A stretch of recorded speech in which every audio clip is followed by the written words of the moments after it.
Žēlastība jums un miers no Dieva, mūsu Tēva un no Kunga un Pestītāja Jēzus Kristus. Āmen. Klausieties šeit 3. svētdienā pēc lieldienām Dieva vārdus no Jāņa evaņģēlija 14. nodaļas.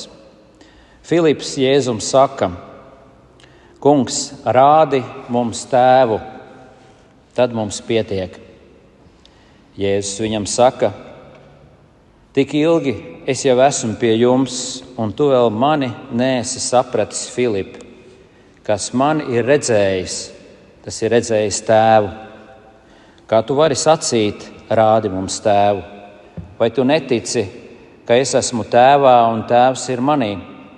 Vārdus, ko es jums saku, es nerunāju no sevis, bet Tēvs, kas pastāvīgi ir manī, dara savus darbus. Ticiet man, ka es esmu Tēvā un Tēvs ir manī, bet ja ne, tad vismaz šo darbu dēļ ticiet. Āmen. Nāc Svētais Gars, nāc apgaismo mūsu Tavu vārdu patiesībā, jo Tavu vārdi ir mūžīga un svēta patiesība. Āmen.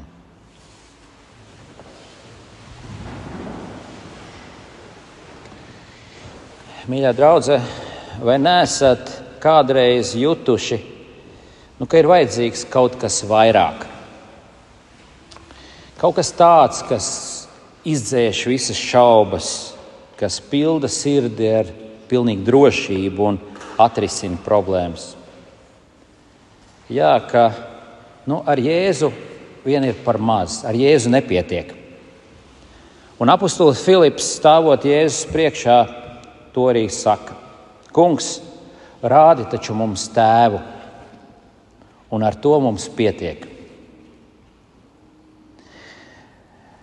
Filips gribēja kaut ko iespaidīgāku par Jēzu. Kaut ko tādu, kas acu mirklī apklusinātu viņa bailes un nedrošību, un tad būtu miers. Un vai mēs savā ziņā neesam līdzīgi, kad dzīve kļūst smaga, vai mūsos nav šīs ilgas pēc kaut kā tveramāka, taustāmāka, redzamāka un iespaidīgāka. Tā mūsu ticībā paliek šī spriedze starp to, ko mēs gaidām, ko mēs ceram, un kāda ir mūsu ikdiena, ko mēs saņemam. Mēs nemitīgi gribam vairāk. Vairāk nekā Dievs šķietam mums dod un piedāvā. Tas ir apmēram tā, ka mūsu ikdienas cīņās, šaubās un vēlmēs Dievs mums saka: Tev taču ir Jēzus, tev ir piedošana, tev ir jāpaļaujās uz viņa vārdu un sakramentiem. Un tādi brīži rāda, cik ļoti mums grūti paļauties, ka ar Jēzu mums pietiek. Uz brīdi iedomājieties par Filipu. Viņš ir staigājis Jēzum līdzi kādu laiku. Viņš ir bijis māceklis, redzējis Jēzus brīnumdarbus, daudz dzirdējis viņa mācību. Bet tagad Jēzus kopā ar viņiem ir augšistabā, īsi pirms savām ciešanām, un Jēzus runā par savu aiziešanu. Un pēc visa pieredzētā, kā viņš dziedināja slimos, kā viņš paēdināja tūkstošus, pat uzmodināja mirušos. Un viņš tagad runā par aiziešanu. Un Filips kļūst nemierīgs. Viņa sirds alkst pēc kaut kā, kas dotu šo absolūto pārliecību un drošību. Rādi taču mums Tēvu, Filips saka. Citiem vārdiem sakot, vai tu, Jēzu, neredzi, kādas ir manas ilgas, cik svētas, augstas, un tās sniedzās līdz pašām debesīm. Un man te ir jācīnās ar visādām grūtībām. Dzīve taču nav viegla, visādas slimības, zaudējumi. Kungs, ja tu mani tiešām mīli, dari tā, ka viss šīs problēmas pazūd. Rādi man Tēvu, jo viss, ko es esmu līdz šim redzējis, ir bišķi par maz. Vai atceries, Kungs, kā tu darīji visus tos brīnumus un visi šie lielie piedzīvojumi, kas mums bija kopā? Tad bija tiešām sirds straujāk sitās un asins bija straujākas un tur bija kaut kas no tā, ko es gribu atkal just. Sirds ilgojās pēc šī augstākā, lai sirds būtu pilna, lai emocijas iet pāri pa malām un nāktu īstā apskaidrība. Kungs dod man kaut ko tādu. Tas ir tik pazīstami, cilvēciski. Kā lai tiek no dzīves vienmuļības prom? Varbūt mums vajag kaut ko vairāk. Varbūt jaunu draudzi, jaunu kādu garīgo praksi. Vai kaut ko tādu, kas liktu piedzīvot Dievu pa īstam. Tā, lai mēs sajustu viņu. Lai mūsu lūgšanas būtu stipras. Lai mēs sajustu viņu tieši un nepastarpināti. Varbūt ir kāda jauna recepte. Varbūt kādi jauni praktiski Bībeles principi.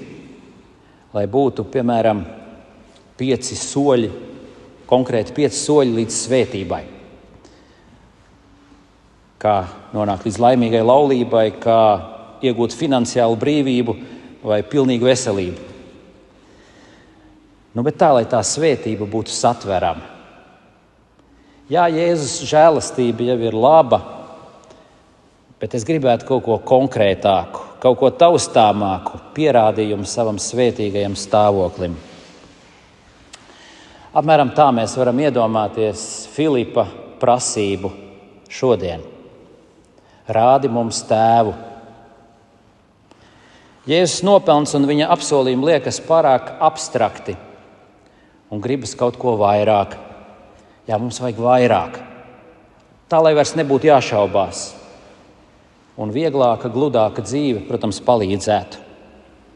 Ja mums vieglāk ietu, tad mēs arī regulārāk lūgtu, tad mēs biežāk apmeklētu baznīcu, darītu vairāk labus darbus.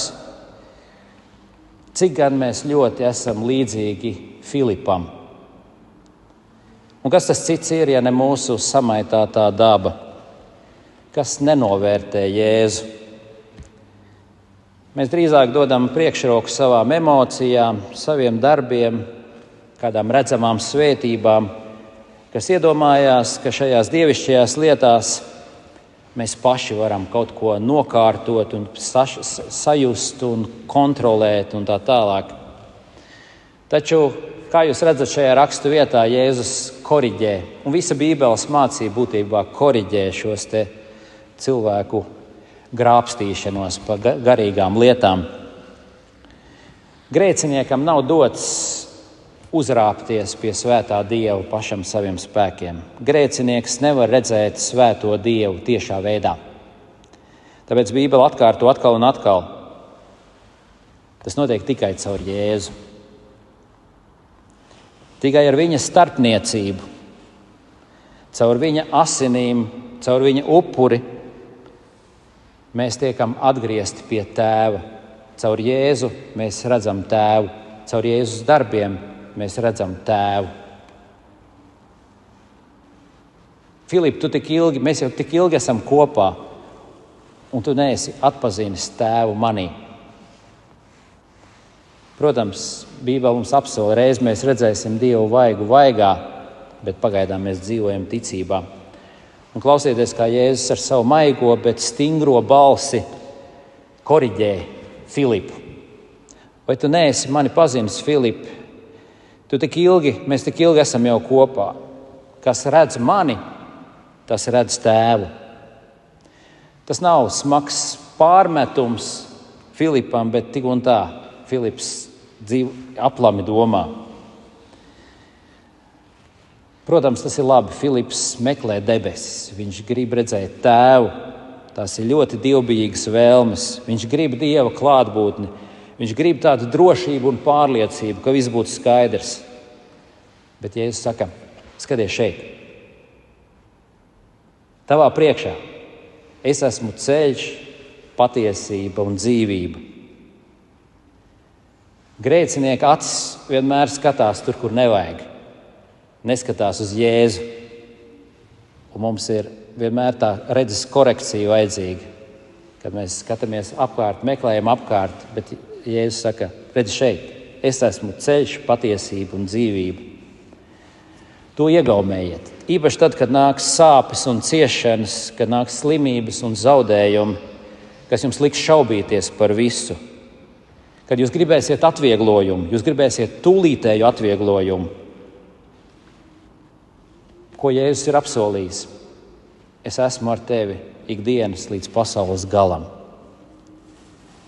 Viņš ir devis savu krustu, viņš zina tavas ciešanas, viņš zina tavas sāpes. Viņš par tevi ir miris un augšām cēlies. Viņa augšām celšanās tev pierāda, ka šīm te ciešanām un sāpēm nav pēdējais vārds. Un tu nevari balstīties uz savām emocijām, bet tev jāatcerās Dieva vārdi. Emocijas nāk un iet, bet Jēzus apsolījumi paliek nemainīgi.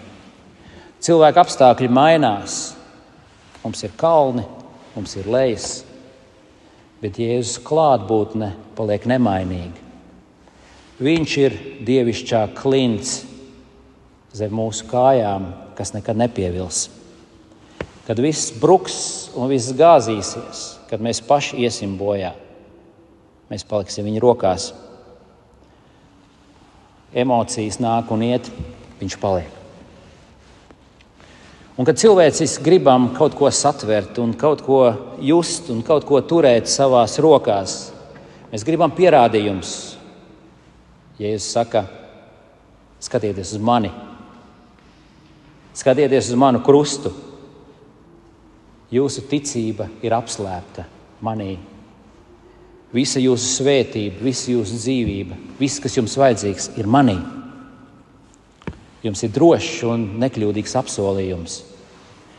Viņš saka, manā tēva namā ir daudz mājokļu, es jums eju vietu sataisīt.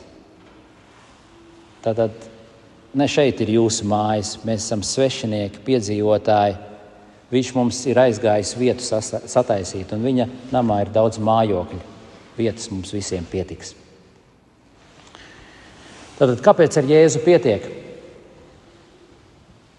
Jo viņš ir pilnīgā Dieva atklāsme šai pasaulē. Viss, kas šai pasaulē vajadzīgs. Caur viņu šī pasaule ir radīta. Caur viņu šī pasaule ir atpestīta. Caur viņu beidzamā dienā viņš pārradīs to no jauna un nesīs debesu valstību. Tā runā Bībele. Savā miesā viņš ir uzvarējis grēku, nāvi un elli un pašu tumsas kungu. Mūsu sirds ar vienu ir tāda nedroša un vienmēr prasa un pretojās, vai tiešām ar to pietiek? Vai tiešām Jēzus ir tik liels? Tieši tā. Lai mūs nemulsina viņa pazemīgā āriene un pazemīgie līdzekļi, ar kuriem viņš rīkojās. Ticība turās pie viņa un zina, ka, kad viss juks un bruks, viņš vienīgais paliks. Debesis un zeme zudīs, mani vārdi nezudīs. To viņš saka ikvienam Filipam arī šodien. Ikvienam māceklim. Mums jāmācās koriģēt savu sirds un savas acis un savas vēlmes, kad mums gribās kaut ko lielāku un iespaidīgāku, kad mēs meklējam kaut kādas pieredzes un mistiskus piedzīvojumus, kad mēs gribam kaut kādu vau piedzīvot savās sajūtās vai kā citādi, viņš mūs vērš atpakaļ pie sevis, pie savu vārdu. Kad mūsu sirds grib kaut ko iespaidīgu, varbūt vīzijas vai ekstāzi, viņš klusina mūsu sirdi. Vēl nav pienācis laiks. Es jums eju vietu sataisīt. Reiz jūs tur nonāksiet, bet tagad uzticieties. Ļaujiet sevi vadīt ar evaņģēlija vārdiem un sakramentiem. Mums jau tagad gribās redzēt eņģeļus. Mums jau gribās tagad dzirdēt balsi no debesīm. Bet Tēvs no debesīm saka, klausiet dēlu. Dievs mums dod brīnumainas lietas jau tagad. Kristībā. Mēs prasām ūdens. Vai tas var būt Dieva darbs? Tieši tā. Kristības ūdens savienots ar Dievu vārdu ir visspēcīgs Dieva apsolījums, ko jūs esat saņēmuši savā kristībā. Kaut arī jūs fiziski to nejūtat, tas ir Dieva nemaldīgais vārds. Varbūt jūs gribat kaut ko krāšņāku. Dievs aicina jūs šodien pie galda, pie Dieva galda. Šī ir mana miesa, kas par jums ir dota. Šīs ir manas asinis, kas par jums ir izlietas. Šeit tavi grēki ir piedoti. Jūs gribat vēl kaut ko iespaidīgāku? Vai tiešām ar to pietiek? Dievs saka, meklē mani tur, kur es esmu nācis pie tevis un ļaujos atrodams. Tā mēs arī šodien ar savām svārstīgajām sirdīm Dievam prasām, dod man šo, dod man to, bet Dievs tev saka, es tev došu savu dēlu.